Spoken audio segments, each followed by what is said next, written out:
A bad tenant can cost you thousands of dollars in unpaid rent and damages. The best defense, a rock-solid screening process. Hey, I'm Randy Wolfe, and before we dive in, be sure to subscribe to this channel if you are wanting to learn how to invest in real estate, and if you like, check out my private real estate community where I coach new and aspiring real estate investors.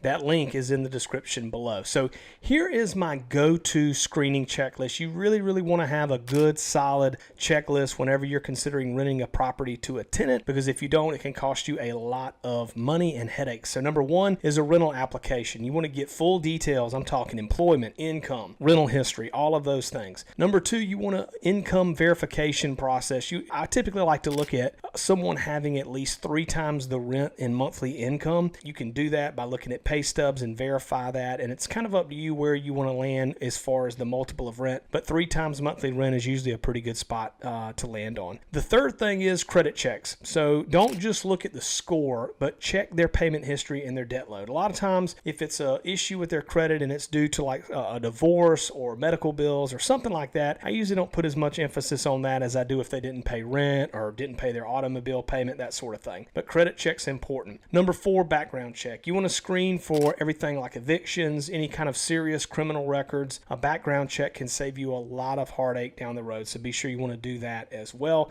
Many of these services that we use actually do the credit check and the background check all in one. The fifth thing is landlord references. You can always reach out not only to their last landlord, but their previous to last landlord. Why would you want to do that? Is because, well, maybe their last landlord, if they're still living there, really wants to get them out pretty bad, and so they may just say whatever so that they'll get out of there.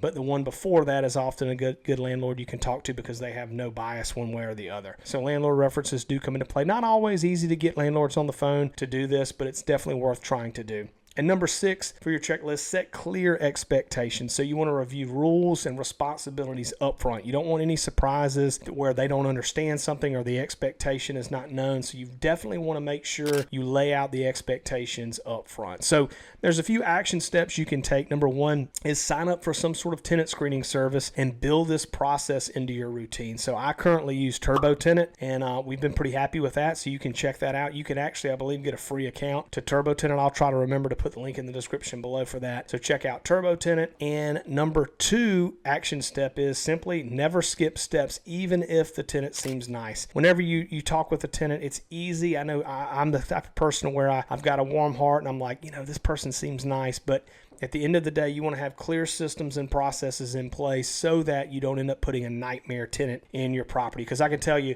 a bad tenant can make things absolutely miserable for you. So the right tenant makes real estate investing almost effortless to a certain extent, but the wrong tenant can absolutely be a nightmare. So follow the checklist every time. Subscribe for more, and next I will talk with you about how to decide between a do-it-yourself management or hiring a property manager. Look forward to seeing you on the next one.